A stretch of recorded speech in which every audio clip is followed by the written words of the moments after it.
नमस्कार। Stock market course for beginners के 30th part में आपका स्वागत है।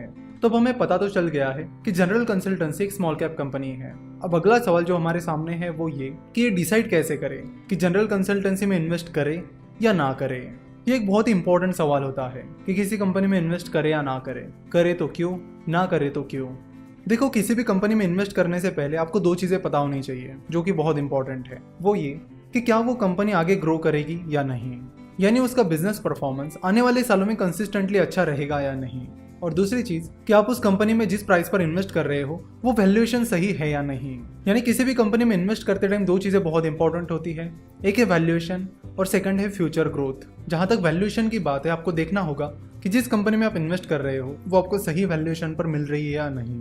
यानी आपको उस कंपनी की इंट्रिंसिक वैल्यू निकालनी होगी, यानी एक्चुअल वैल्यू क्या है ये पता करना होगा। फॉर एग्जांपल, किसी कंपनी का शेयर स्टॉक एक्सचेंज पर 100 रुपए पर ट्रेड हो रहा है तो आपको देखना होगा कि उस कंपनी के शेयर की प्राइस एक्चुअल में कितनी होनी चाहिए, यानी उसकी इंट्रिंसिक वैल्यू क्या है। और ये पता करने के लिए आपको वैल्यूएशन निकालना होता है, कई सारा एनालिसिस होता है। चलो तो देखते हैं कि किसी शेयर को खरीदना है या नहीं खरीदना है। ये चेक करने के लिए आपको कौन कौन सी चीजें चेक करनी होगी। तो इसके लिए आपको बहुत सारे अलग अलग फैक्टर्स चेक करने होंगे, जैसे कि फाइनेंशियल स्टेटमेंट्स का एनालिसिस करना, कंपनी के प्रोडक्ट्स एंड सर्विसेज का एनालिसिस करना, कंपनी के मैनेजमेंट का एनालिसिस करना और कंपनी का वैल्यूएशन निकालना। तो ये वो चार इंपॉर्टेंट चीजें हैं जिन पर आपको काफी ज्यादा फोकस रखना होगा। तो शुरुआत करते हैं फाइनेंशियल स्टेटमेंट से। मिस्टर वॉरेन बफेट कहते हैं कि you have to understand accounting and you have to understand the nuances of accounting. It's a language of business and it's an imperfect language. But unless you are willing to put in the effort to learn accounting, that is how to read and interpret financial statements, you really shouldn't select stocks yourself. यानी वो कहते हैं कि accounting business की language है। अगर आप इसे नहीं सीखोगे, यानी आप फाइनेंशियल स्टेटमेंट्स को कैसे पढ़ना है, उसका कैसे एनालिसिस करना है, ये नहीं सीखोगे तो आपको खुद से स्टॉक नहीं सिलेक्ट करने चाहिए। यानी इसका मतलब ये है कि अगर आपको फाइनेंशियल स्टेटमेंट को रीड करना और उसका एनालिसिस करना नहीं आता है तो आपको खुद से स्टॉक सिलेक्ट नहीं करने चाहिए। इसलिए जरूरी है कि आप फाइनेंशियल स्टेटमेंट को पढ़ना सीखो, उन्हें एनालाइज करना सीखो। देखो, balance sheet, profit and loss statement और कैश फ्लो स्टेटमेंट, इन्हें फाइनेंशियल स्टेटमेंट्स कहते हैं। बैलेंस शीट में कंपनी के एसेट्स और लायबिलिटीज होती है, यानी कंपनी के पास क्या क्या एसेट्स है, जैसे कि कितना पैसा है, कितनी फैक्ट्रीज है, कितनी जमीन है, कितना सामान है, कितनी इन्वेंट्री है। ये सारी चीजें आपको एसेट से पता चलेगी। वही कंपनी पर क्या क्या देनदारियां है, यानी कितना डेट दैट इज कर्ज है और बाकी क्या क्या देनदारियां है, ये सारी चीजें लायबिलिटी साइड में आपको मिलेगी।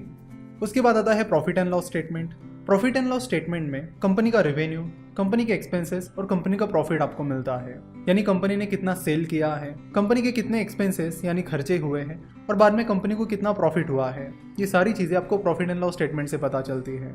वही कैश फ्लो स्टेटमेंट में आपको पता चलता है कि कंपनी के अंदर कितनी कैश आई है और कंपनी से कितनी कैश बाहर गई है। तो यहाँ पर आप टीसीएस की बैलेंस शीट देख सकते हो। तो यहाँ पर एसेट साइड में आप देख सकते हो कि कंपनी के पास कितनी प्रॉपर्टी, प्लांट और इक्विपमेंट है, कंपनी के पास कितने इंटेंजिबल एसेट्स हैं। वही लायबिलिटी साइड में आप देख सकते हो कि कंपनी की कितनी बोरोइंग है। अगर आपको बैलेंस शीट में दी गई हर टर्म का मतलब जानना है तो उस पर हम पहले ही वीडियो बना चुके हैं जो कि हमने यूट्यूब पर अपलोड की है।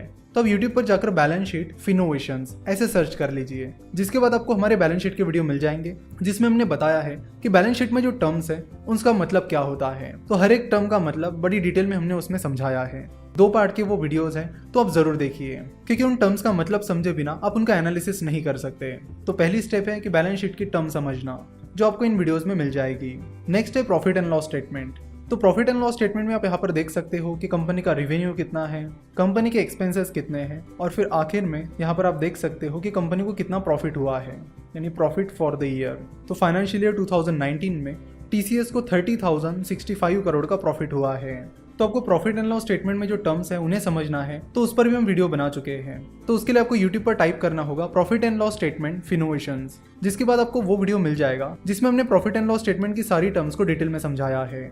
वैसे प्रॉफिट एंड लॉस स्टेटमेंट बहुत ही सिंपल होता है। सबसे ऊपर होता है रेवेन्यू, यानी कंपनी का टोटल सेल कितना हुआ है, उसमें से एक्सपेंसेस डिडक्ट किए जाते हैं, यानी जो कि एम्प्लॉय की सैलरी है, कंपनी को अपने प्रोडक्ट बनाने में जो खर्चा आया है वो डिडक्ट किया जाएगा, और फिर बाकी चीजें जैसे कि डिप्रिसिएशन एंड अमोर्टाइजेशन, इंटरेस्ट और टैक्सेस, ये सारी चीजें रेवेन्यू से डिडक्ट करने के बाद आपको कंपनी का नेट प्रॉफिट मिलेगा।